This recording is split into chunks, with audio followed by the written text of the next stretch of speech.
Dr. Ramnani saw some basically call for artwork, I guess, for the book in one of his medical journals or something. And so he shared that with me and he's like, I think your work would be great for that. You should definitely reach out. I'll connect you or whatever. So he was really instrumental in helping this artwork turn into something more than just a therapeutic exercise for me. Hmm. I guess when I embarked on this series, I didn't know if I really saw it going anywhere public.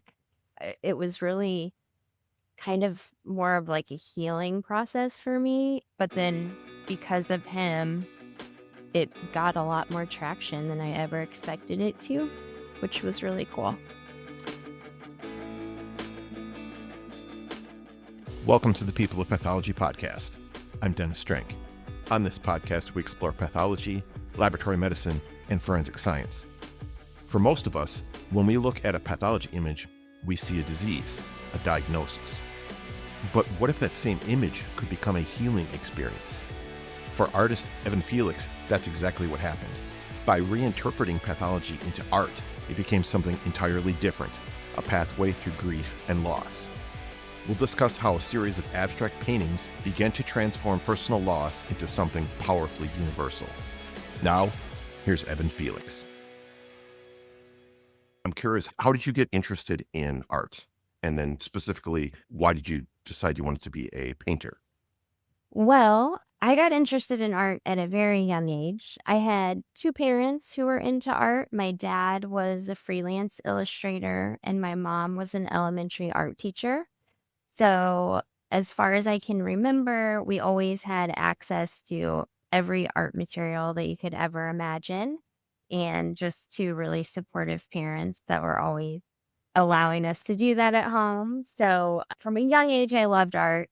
And then I had an aunt who had no children of her own, and when I was about 8 years old, she gave me a set of oil paints, and so I started oil painting when I was 8, and I just kind of fell in love with the whole thing, the whole process, the smell of it. I loved everything about it, and so that's kind of how I got started. When your parents then, when they saw you had an interest in art, did they, because they were involved with it themselves, did they kind of push you in that direction? Or did they because some parents, when they're involved in a certain industry or a certain area, they consciously try not to push their kids that way. Right, right. They didn't push me, but I loved it, and it was just something that I enjoyed. My dad, interestingly enough, when he was in college, he actually started off in aerospace engineering. That's what his father was, an aerospace engineer for Boeing. And in the middle of his college career, kind of changed directions and switched to art. I think that shocked my opa. I don't know how well he handled that. So my parents were always, from the beginning, just, you know, supportive of what we were interested in, never pushy about it, but also allowing us to explore the idea of a career in art without being too worried about it. So that was really nice for my sister and I to have that support from the parents. But yeah, no, they were never pushy about it. But my dad's studio was basically in the main room of our house. And so he was always working. And so that was just kind of a fun way that I could spend time with him, is that I could be basically in the same room experimenting and creating my own art alongside him. So that was a big part of my childhood. Okay, that's cool. That's a cool memory. I like that. Now, of course, this is a pathology podcast, and you have been doing a pathology art series. What was the origin of this series? So the origin of this series, I guess my main connection with pathology is that my father, had prostate cancer, which mutated into a really aggressive neuroendocrine cancer. And he passed away from cancer. And that's basically what sparked this series. I was at a point in my career and my life where I was just kind of a little bit lost after his passing, and had been creating art, have always been kind of a more realistic or impressionist style artist. But at that point in my life, I was very emotional, I guess. And so I was kind of just looking for a way to release the emotions, like, within my artwork, and so I started looking at pathology slides online and decided that would be a really neat way to allow me to not paint realistically for a minute and just kind of paint more from, like, what I was feeling at the time, and so pathology slides, if you I mean, you everyone listening has probably seen them, but as from an artist perspective, they look more just kind of like an abstract painting, and so I kind of took those slides and worked loosely from them, and that's kind of where the origin of that pathology series came from. Was it difficult to transition from, like you said, what the your normal kind of paintings that you would make to pathology? Like, how did you train yourself to do that? I guess does it, Well, me- in a way, I guess in a way, they kind of still are semi-realistic works because I'm okay. using like I do in my impressionist work, I use a photo reference. Often it's a landscape or a boat, something like that. But in this case, the photo reference became the pathology slide. So I'm still kind of I'm looking at the composition of the slide just like I would a photo of the landscape. I'm looking at the composition and the balance, looking at the shapes and that kind of thing. So it's similar in process. At the time that I was doing it, I didn't really want to tell people like, "Hey, I'm painting cancer."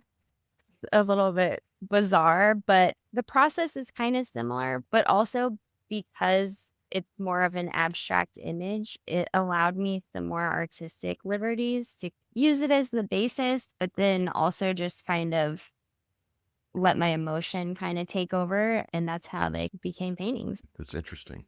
So for, I guess, most pathologists, almost all pathologists, they're used to viewing slides strictly for diagnostic purposes. Right. So, what do you think happens when someone like you, coming from outside the field, reinterprets those images through art or into art? Well, I don't know. I mean, I'm looking at it in a completely different way because honestly, I had no knowledge of pathology, so I don't really know what I'm looking at. I'm just looking at shape, I'm looking at contrasts and colors.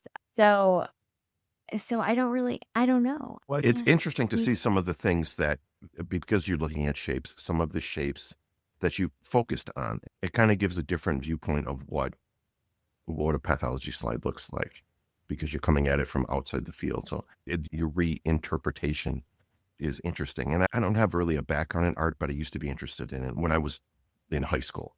And so it just, for me, being in pathology and looking at your work, it's like, okay, that I can see how you got there, I guess is what I'm trying to say. Right, right. Yeah, and it was the fun part about it too was, pathology slides, or at least all the ones that I was working from, are basically a pink and purple image, and so that was kind of a fun part about doing the series is I didn't want all the paintings to be pink and purple, obviously, so I was able to just kinda generate my own color palette ideas, and I don't know, it was a fun experiment.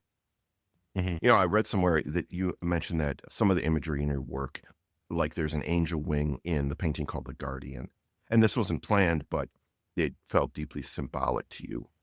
Like, do these kind of happy accidents, if I want to quote, was it Bob Ross that said that? Thanks. Yeah, I think it was. I Okay. think it Yeah. was. So these happy accidents, does that happen often, or how does that happen for you?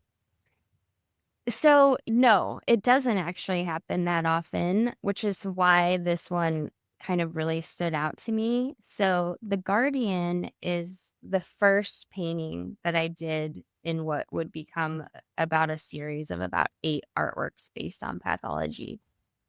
I titled it The Guardian because after I painted it, or as I was painting it, by accident, there was what looked like an angel wing in the image, and for me, it just kind of felt like a little nod from my dad, like, I'm not a super religious person by any means, but just to have that imagery show up in that, it just felt like, okay, as bizarre as this series of artwork may seem, it just seemed like a sign, like, that, you're on the right path. This is interesting. This could be something. And so from that first painting, I just had this feeling like maybe approval, maybe from my dad or something. That's why I ended up calling it The Guardian. And then I continued on to make it a whole series of work. So it does not happen often, but in this instance it did. And I think that's why it kind of felt extra special.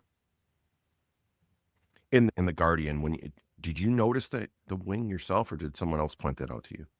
I did. I noticed it. And then once you kind of see something in an abstract painting, you can't really unsee it. Sure. So I noticed that one. My husband will often tell me things that he notices in these works that I wish I could unsee, but the wing was something that I noticed. So Okay. Okay. That's interesting. As you were going along with this series, you started then collaborating, or I guess communicating with some other pathologists, Dr. Ramnani, Dr. Galligan, and Dr. Bui. How did you connect with them, first of all? so I connected with Dr. Ramnani first because that's where I found this large inventory of pathology slides online. I was kind of just Googling and I came across this web pathology website that he was basically the creator of. And of course, when you're an artist, you don't want to steal anyone's imagery or copyrights or anything like that. So before I started the series at all, I reached out to him and just kind of told him what I was doing, asked for his permission to use the slide. He was an amazing human. He not only agreed to allow that, but he would send me, like, higher resolution images of the images that I was choosing. Oh, He was wow. just a really nice guy and was seemed kind of interested in what I was doing, and so he became very helpful. And it was him who then went on to tell me about the opportunity for the book. Mhm. So Dr. Bowie and Galligan, I wouldn't have known anything about them except for that Dr. Ramnani saw some basically call for artwork, I guess, for the book in one of his medical journals or something. And so he shared that with me and he's like, I think your work would be great for that. You should definitely reach out. I'll connect you or whatever. So he was really instrumental in helping this artwork turn into something more than just a therapeutic exercise for me. Mhm. I guess when I embarked on this series, I didn't know if I really saw it going anywhere public. It was really kind of more of like a healing process for me. But then because of him, it got a lot more traction than I ever expected it to, which was really cool. Yeah, it's interesting how those kind of chance meetings or chance connections can turn into things like this. Yeah. Yeah. Yeah. Did they, I guess, Dr. Ramnani, or actually Dr. Galligan, Dr. Bui, did they try to help you understand the pathology images, like what the cells were and things like, did it get into that sort of No, aspect? no, we really didn't. We never really talked about the images from a medical or scientific perspective. It was more just about the art and the healing process. To this day, I'm so ignorant still on anything about this. I don't know what part is cancer, what part is not. I really just kind of see them as shapes and color. So, Okay. yeah. Can you take me through the process of having your work appear in the Healing Art of Pathology? Like, how did that happen?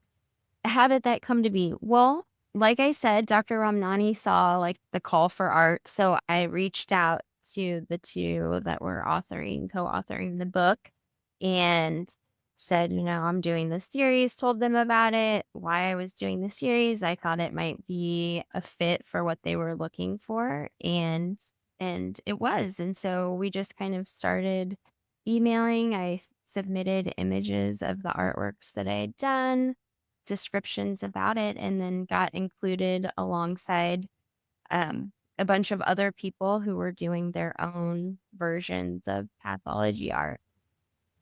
I had Dr. Bui on the podcast previously. It was episode 99.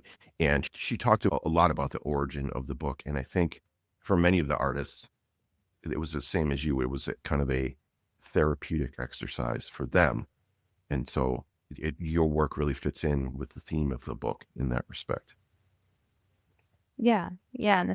I think it's neat that people are able to use art kind of to heal from Mm-hmm.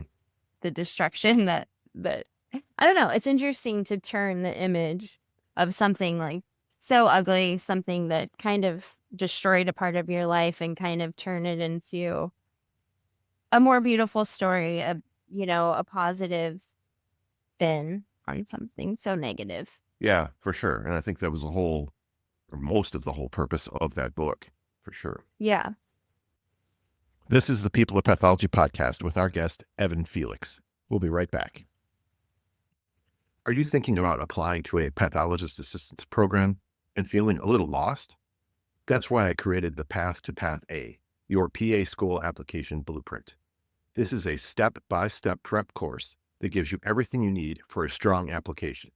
From finding shadowing to writing a standout personal statement to prepping for interviews, this course was made to help you feel informed, confident, and ready.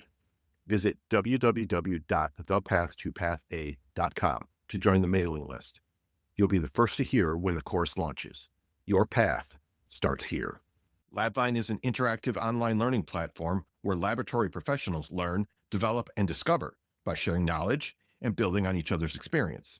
The platform provides global access to internationally accredited laboratory-specific courses and other resources developed by lab specialists, like us, for the laboratory industry. LabVine is free to sign up, and you can use the link in the show notes to get started. Now for the rest of my conversation with Evin Felix on the People of Pathology podcast. Since your work has appeared in the book, in The Healing Art of Pathology, I wonder, have you received feedback from other people who were moved or inspired by your work? Not a ton have reached out directly. I mean, I had feedback from the authors. Both of them they've received feedback from people on the whole book in general. But the one that actually stands out the most is with Proscia, the company that's doing the software for cancer detection, for early cancer detection. They had come across those images in that book. And the owner of that company had been personally affected by cancer. That's a big driver behind the mission and what they're doing and why they're doing it. And so they reached out to me, and that's kind of become the biggest connection that started just from feedback on the book and has kind of become a friendship and a business partnership and a lot of things. So the owners of Proscia now own a big chunk of that series of artwork, hangs in their office, and just have kind of become good friends. So that one in particular would probably be the most significant feedback that I've had. Okay. Anybody who's been listening to this podcast for a while knows I've had quite a few people from Proscia on this show, and I agree. I understand what you're saying about their mission and they being personally affected by cancer as well. So your work is displayed at their offices, and what is that? How does that feel for you? Here's your father's legacy in a place where they're actively trying to fight against this disease, fighting against cancer. How does that feel for you personally? It feels incredible. I mean, I feel very honored that they do have my artwork hanging in their office. I know that my dad would be super proud of me. He was always somebody that was just wanting to help people. He was a college professor at the Art Institute and always just mentored kids left and right, would have kids come over to our house for barbecues. He was just like always wanting to help people. And I think that that legacy just kind of living on through the artwork is really a neat thing. It's really special. And I feel honored that they have my work hanging in their office. Have you been able to go there to see it? No, I haven't. Oh. I want to. I'm in Kansas City. Obviously, they're in Philadelphia. Yeah. I recently got to speak at one of their company meetings. but that was over Zoom. So I didn't get to see him in person. No, hopefully someday I'll get up there. That'd be really kind of an amazing experience, I'll bet, when that Yeah. happens. And it's just, I've only met all of them through phone and video calls. And so to meet them in person would be really neat because they have been an instrumental part in making this series of artwork so successful. Sure. There's a growing community of, it's called hashtag Path Art artists online, in social media especially. And many of them are lab professionals, a lot of pathologists, some PAs like me, other lab professions. And I'm curious, like as someone who came into pathology through personal loss, what do you think connects artists and pathologists in this kind of work? It's kind of an abstract question, I guess. Well, I think from what I know about pathologists, I know that some of them are witnessing some of this loss just in their jobs in general. I think that's pretty universal that loss affects every single person. And so I think there's that shared empathy with losing someone, losing a patient, losing a family member. Just the artist and the pathologist is connected to this disease through this imagery. But on the human side of it, when you're talking about cancer and you're talking about disease and dying and everything, there's a huge emotional connection from both sides. Speaking of the emotional connection, now we're talking about, making paintings and artwork of images of cancer. People can find this uncomfortable. Some might be offended by it, which I can understand. But how would you respond to that sort of reaction coming from a place where for you it's therapeutic? Like, how do you respond to that? Well, when I first started the series, I was one of those people. I was not wanting to tell people what I was painting. I was like slightly halfway embarrassed, halfway thinking everyone's going to think I've literally lost my mind. So I get it. I get it. It's uncomfortable. It's strange. It's a little, I don't know, it's a little out there to paint cancer. But I guess my response to that is this disease controlled my life, my dad's life. It controlled so much about our existence for a year and a half while he was battling it. And when you're watching somebody go through it, you feel completely helpless and out of control. So I guess when you turn to painting and doing a series like this, it's kind of in a weird way, like giving you some control back over the disease. And it's like, Yeah. I'm not going to let disease, this disease controlled us for a year and a half. It did, but I'm not going to let it control me or ruin my mindset for the rest of my life. And so it was kind of a way to take a little bit of power back from it and be like, yes, you're scary and awful and horrible, but also like, how can I turn this into something better? How can I Right. make this into something tolerable or something that benefits me? And so the benefit to me started where it was just going to be kind of art therapy. It was just going to, the experience or the process of making the art was what was going to be beneficial to me. But little did I know the product ended up being beneficial to a lot of people connected with it emotionally. And so, win-win. That's got to feel good. Like it not only helped you take back some control, but other people as well. Yeah. Yeah. I mean, that's the greatest possible outcome you can have from a piece of work, I think. Hmm. Now, you said at the beginning you really didn't want to tell people what you were doing. At what point did you decide to start telling people? Probably when I was working with Dr. Ramnani and there was this opportunity to be in the book, then it was like, okay, well now I gotta own up to what I'm doing and tell people. Right. And that came though with like immediate support because they were telling me this is cool what you're doing. It was positive feedback. So then I was like, okay, not everybody's gonna understand it, but some people do, and that's comforting, and so I can now feel like I can kinda be open about what I'm doing. Okay. Okay. That makes sense. In something else I was reading about, you said that one of your goals is to find beauty amidst ugliness. And so in a pathology slide where you might see only disease, you're seeing the potential for the peace or even healing. So talk about like how has this artistic journey changed your own perspective on illness and grief? I think that in life, there's so much that we cannot control, but we can control how we react to things or how we see things. We can control our perspective, which then results in controlling our happiness. So to me, I just try to choose to be the glass half full kind of person. This disease is awful and it's terrible. And of course, I would never wish it on my worst enemy.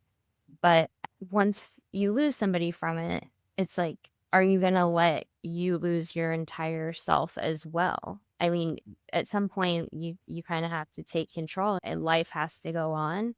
So you can choose to view something negatively and let it completely eat you alive, or you can kind of take it and turn it into something a little bit more positive. And to me, it's what I chose to do because I had to move on.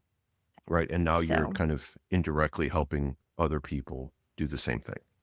yeah, I love that. That was not my intention, but that is an amazing product of what's happened with this work.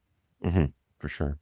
Okay. Evan, this has been an interesting conversation. I enjoyed learning more about you, learning more about your work. So, Evan Yeah. Felix, thank you very much. Well, thank you. Thank you. It was a pleasure talking to you. If you're looking for another episode of the People of Pathology podcast to check out after this one, here's a clip from my interview with Dr. Marilyn Bowie as we talk about the origins of the book, The Healing Art of Pathology. So we receive the submissions from all over the world. This is the indication that the healing art of pathology is truly without a border. So what do we ask from the authors? We ask the patients and families, how do you feel about the value of pathology in partnership with other physicians in contributing to your diagnosis and your care? And we also ask, how does pathology influence your experience? How does your experience influence your art? For the professionals, we ask the pathologists and laboratory professionals, what inspires your work? How do you connect your art to the patient and the patient's care? We ask clinicians, how do you value the role of pathology in the laboratory medicine in maintaining the health and the well-being of your patients? You can hear more from Dr. Marilyn Bowie in episode 99. All right, big thanks to Evin Felix. What a powerful conversation. Her work is an example of the idea that beauty can emerge from the most unexpected places. Evin's journey into pathology-inspired art wasn't born from curiosity alone, but from deep personal loss. After the loss of her father, who was not only her mentor, but also a fellow artist, Evin struggled to find both emotional footing and creative motivation. It was only when she began exploring pathology images that she refocused her voice as an artist and began a healing journey that would ripple far beyond her own canvas. Through her pieces like The Guardian and On the Edge, Evin channels the raw, evolving emotions of grief, sadness, anger, and serenity. These paintings, abstract in form yet grounded in real pathology imagery, allow viewers to experience both the clinical and the emotional layers of disease. What stands out most in Evin's story is how art became a means of connection, not just to her father's memory, but to a wider community of pathologists and scientists.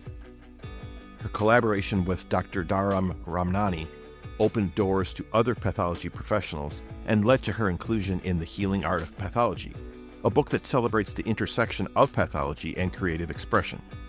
And through her partnership with Proscia, her work now hangs in a space dedicated to diagnosing and fighting cancer. a full circle moment that honors her father's legacy in an incredibly meaningful way. Evin addressed the discomfort that some people might feel when viewing art inspired by disease. And she makes an important point. Pathology-themed art isn't just about confronting illness.